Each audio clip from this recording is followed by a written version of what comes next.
time for me to start. Let me start this session with asking question, who is the Buddha? This is not only a common question being asked, but was also asked during the time of the Buddha. During the Buddha's time, there were 60 over religions at that time, 2,500 years ago, 60 over religions. But let us talk about the Buddha. Who is the Buddha? Some used to say he was a god. Others honor him as an incarnation of God. Rationalists respect him as a great free thinker. Socialists regard him as a social reformer, while others treat him as a human being. Although he was born a human being, he is not an ordinary human being. He was an extraordinary human being. He was an embodiment of the great virtues prior to his enlightenment and a flower of mankind. Such was the achievement of his spiritual advancement. He was also regarded as Acharya Manusa. This word Manusa during the Buddha time, it was used in the Pali language. Manusa means a person, man who can think. So, and this Acharya Manusa means wonderful human being. This wonderful means you can imagine all the great qualities he has. Apart from his spiritual body, he was born with a physical body itself endowed with 32 special body characteristics and minor marks on his body. One day during the lifetime of the Buddha, a certain Brahmin, having come across the Buddha, could not identify the Buddha as he was. Then he slowly approached the Buddha with great respect and asked him, "Who are you, sir?" There was no answer yet. "Are you a Deva?" Deva means God. To them, at the time they were Indians, God. "No, indeed, Brahmin, I am not a Deva." "Then are you a Gandharva?" Gandharva means a divine musician from heaven, a celestial being. "Not at all, I am not a Gandharva." "I cannot understand. Are you a Yaksha?" Yaksha means demon. And eat people all together.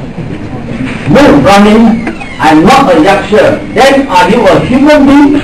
"No, I am not a human being." "Then please kindly tell me who you are." "Oh Brahmin, I am the Buddha, the awakened one, the enlightened one." He continued how he explained what the Buddha means. What should be understood or comprehend has been fully comprehended. What should be developed has been fully developed. What should be eradicated has been fully eradicated. Therefore, Brahmin, I am the Buddha. Dear friends, let me explain. Just now you say what has been fully developed or what has been fully comprehended and eradicated. What has been fully comprehended actually means he understood the noble truth, the unsatisfactory nature of life, human life. That is the understanding. Secondly, what was developed, what he has fully developed was the path. That is good news, leading to the ending of this unsatisfactory nature. Many people believe that Buddhism is a very pessimistic religion talking about suffering. Indeed not. The Buddha gave the most wonderful prescription to end all this unsatisfactory nature through the Noble Eightfold Path. Thirdly, what he had eradicated was attachment.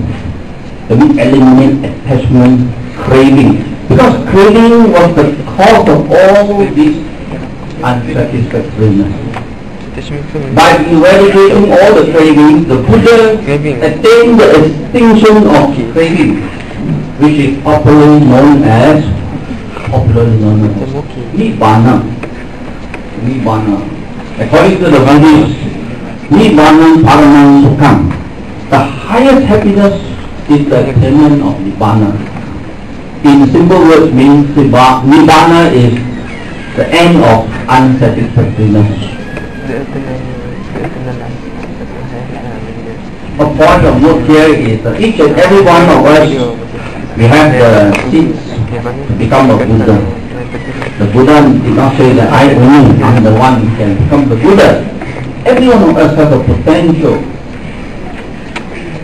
He demonstrated to the world that the superpowers of the human mind. He also raised the status of mankind. These are some of the points of lesson. Anyhow, if you know who the Buddha is, you will understand his teaching better and you will have more confidence. In Buddhism, what is most important for us is to understand and have confidence. Through understanding, you have more confidence. Not just pure belief. So, having dealt with the question, who is the Buddha? Next question is, what is Buddhism? Buddhism is based on the Buddha's teaching, which is the Dhamma, which was given by the Master more than 2,500 years ago. Some people may ask, is Buddhism a religion? The word religion is only an English word to us, English word, which the concept is linked to the beliefs of the English people. So at that time they coined the word religion, according to the English culture. The Buddha did not speak English, and of course he did not disseminate his teachings in English. He used Pali. At the time, Pali was the main language used by the Buddha. But we can say generally, for practical purposes, we can describe Buddhism as a religion. Religion is taken here to mean a method to be righteous and noble for him, for human. And when I say man, also includes women. To maintain his humane qualities, human dignity and human intelligence, and for him to attain the final liberation through mental purity. The Buddhists emphasize on mental purity, purifying the mind, because the mind to the Buddhists, according to the Buddha's teaching, is the forerunner of everything. Mind is the creator. You create all those, whether it is good or bad, you create it in the mind, from the mind. Religion helps man to develop his mental processes and leads him to experience happiness and peace. Now, the next question is, Buddhism a philosophy? The Dhamma is not founded on mere views or theories which, like the many of the views given by different philosophers, they may contradict each another. A philosopher's contribution is gauged from an intellect point of view, and not necessarily whether it can encompass the elements of kindness, goodwill or compassion. By contrast, the Buddha's doctrine is not any philosophy for people to talk about using whole intellect. It is a methodological system for self-development, centered on love, unconditional love, selflessness and compassion. Buddhism is a philosophy to the extent that it describes the principles underlying the actions and behavior of men and explains the nature of life. It suggests ways how we can lead a meaningful religious life without falling back on traditional beliefs which are based on the mythologies of primitive times. The good fruits of the practice of Buddhism can be experienced within this lifetime. Some people say, oh, when you do good now, when you die, you can reap the reward. Not necessarily. When you do good now, you reap the reward now. But also next time you can also reap the reward. That's why we also talk about karma. Karma is karma and good. If you get good, of course you do bad, you get bad results. Not only you suffer here, you suffer hereafter. If you do good, you also benefit you in the next life. Is Buddhism a way of life then?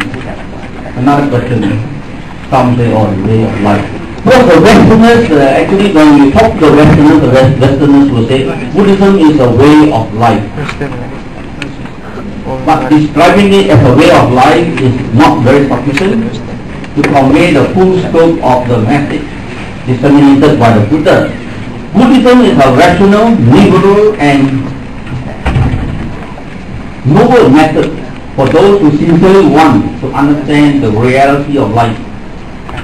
It is a righteous way of life for men or for women to do good, be good and lead a happy life. It is a gradual path of mental evolution which culminates in supreme wisdom and perfection or liberation. No matter what label is attached to the teachings, the Dhamma remains as the absolute truth. When we say truth, sometimes we may think truth can change. That is conventional truth. Conventional truth like science, we may say discover now is like that. But next time when another truth come out, it will change. But for the Buddhists, this truth is the ultimate. That means it will never change. This is the absolute, ultimate truth. This truth can lead you to perfect peace and happiness.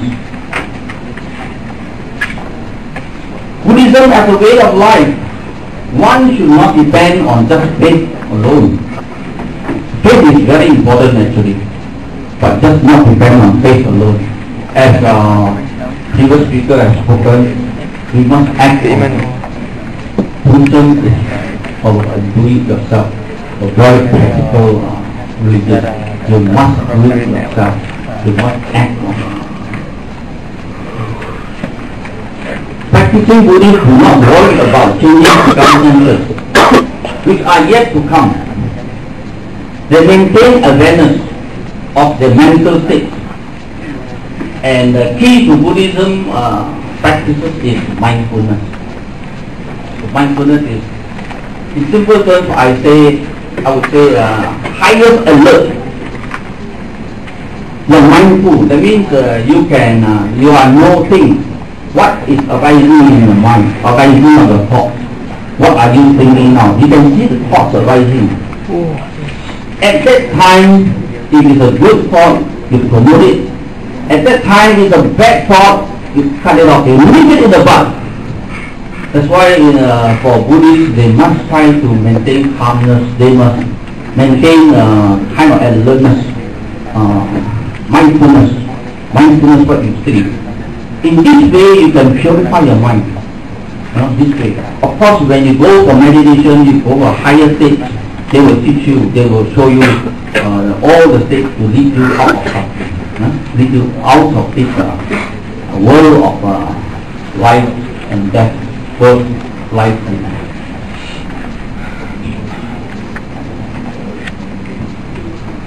It is being mindful of our present mental states and thoughts as they arise that we really come alive during this moment. Otherwise, we are still dreaming of the past or the future. So, if you take care of the present, the future will take care of itself. That's why if your mind at the present time is very wholesome, it's very pure, your thoughts are pure, your intentions are pure, whatever you do now, definitely the future will be bright. So, in Buddhism, as I said earlier, you don't have to wait for the next life to reap your good results.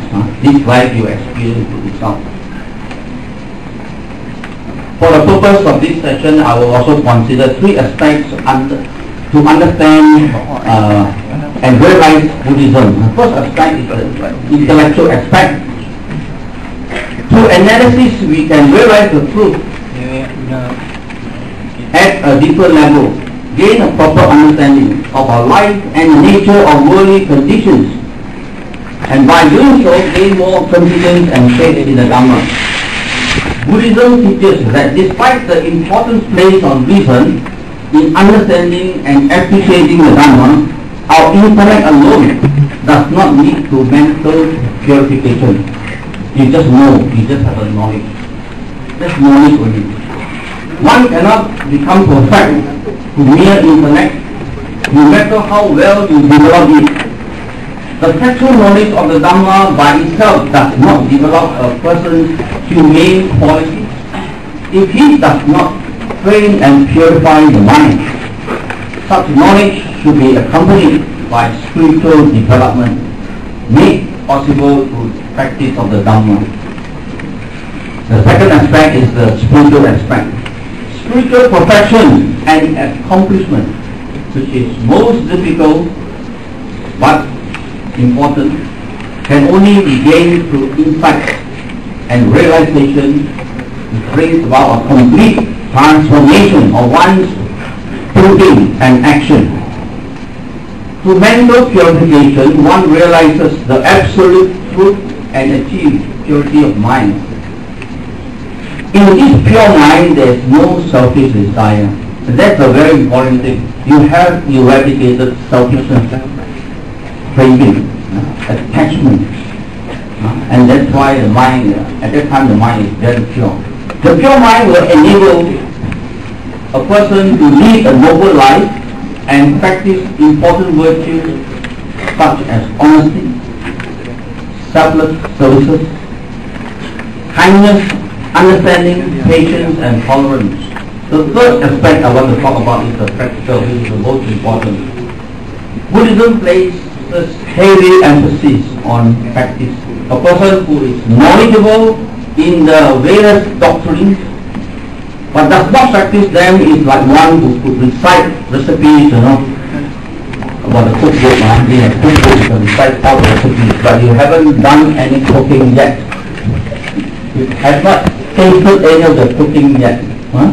If you keep on reciting just only by reciting the recipes of formula, his hunger cannot be relieved by book knowledge alone. The way of spiritual transformation rests on the three pillars. In Buddhism, we have, we say the three gradual paths. Sila, which is morality; samadhi, that means calmness, practicing of concentration; and panya. Panya is wisdom. So, in morality, we have the precepts. Precept is undertake to take, not to kill, not to steal, not to have misconduct, sexual misconduct, not to have to drink liquor also. That means that liquor that kind of intoxicate the mind. Not to tell lies. So they are the precepts. These are all helps you to train you for further preparation for your calmness of the mind, for the concentration of the mind. You cannot say that I want to do meditation, at the same time you want to break all the precepts. It will give you a lot of instability. If you give you a lot of remorse in the mind, and lamenting in the mind, how can that be a pure mind? And if you develop that kind of pure mind, it cannot lead you to enlightenment. So when we practice the precepts, our main motive is not the fear of punishment. It's just the understanding and the bringing up of compassion nature to help others. If we don't disturb others, if we don't kill, we don't harm, that person is protected. So that's the understanding. We will live in a harmonious society. By rendering selfless services to others, not only we bring the benefit to ourselves but to others as well. But the main purpose in our religion here is, by giving, when we give, it is not to carry any title, carry fame, nama. or you give me a tattoo shape, or you give me anything, that Olympic you can say standing, or you give a law. That's not the main aim of religion in giving. But in Buddhism, especially in Buddhism, when we give, we want to reduce our selfishness. Reduce our selfishness. And it's our training. So we have no agenda, no ulterior motive. That is the training we give to those who practice Buddhism. We should not perform a good deed with ulterior motives, since our deeds will be marked by the impure intention in the mind. Any time, at any moment, we must maintain a pure mind, even through giving when we give. So, the next one is we talk about samadhi, concentration. Just now I have already said it is concentration, calmness of the mind.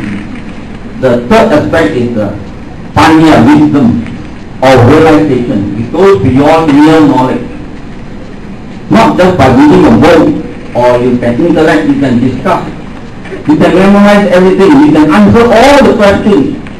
You are still not pure in your mind. Mental purity has to be developed through the practice, especially through meditation. And realization is within, not outside. When you read and understand, even understand when you read, is not enough. Therefore, the practice of sila, samadhi, panya, with morality, concentration and wisdom, one develop a penetrative mind, which will help us in our daily life, and also at the same time in our later life, and finally to liberate ourselves from this world of birth and death.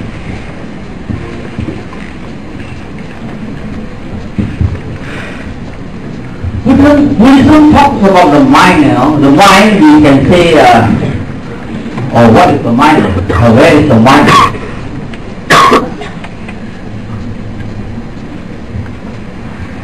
Anyone? This is quite a common word, mind.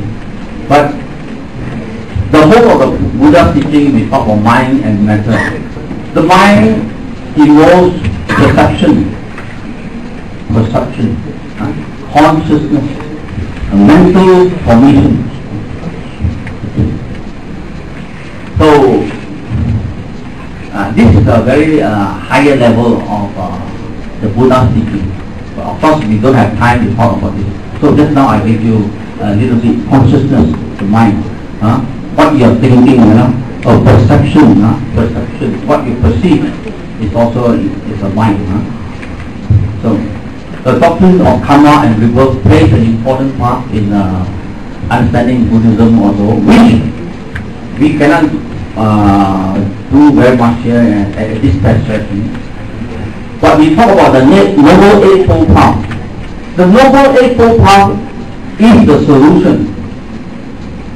It's a solution for the unsatisfactory nature of the society, of our life.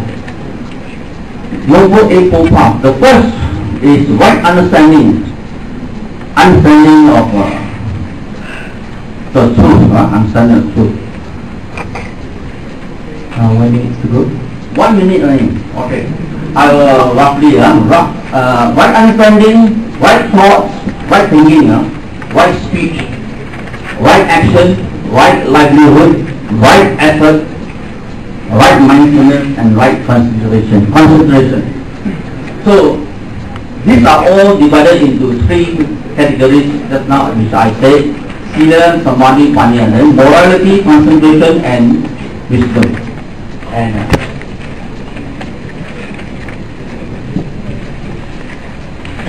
let me conclude by saying that the whole of the Buddha's teaching can be summed up in this way. The Buddha has talked about it: avoid evil, do good, purify the mind. Purify one's own mind, not purify another person's mind, but purify one's own mind. And these are the instructions of all the Buddhas. Please forgive me because I don't know why I have a very dry mouth on the throat here. So I'd like to thank you all for listening and for trying to understand this global religion, and also the Buddha has also talked about respect for other religions. He says, "He's not my disciple if you do not respect other people's religion." Thank you for your indulgence. Thank you.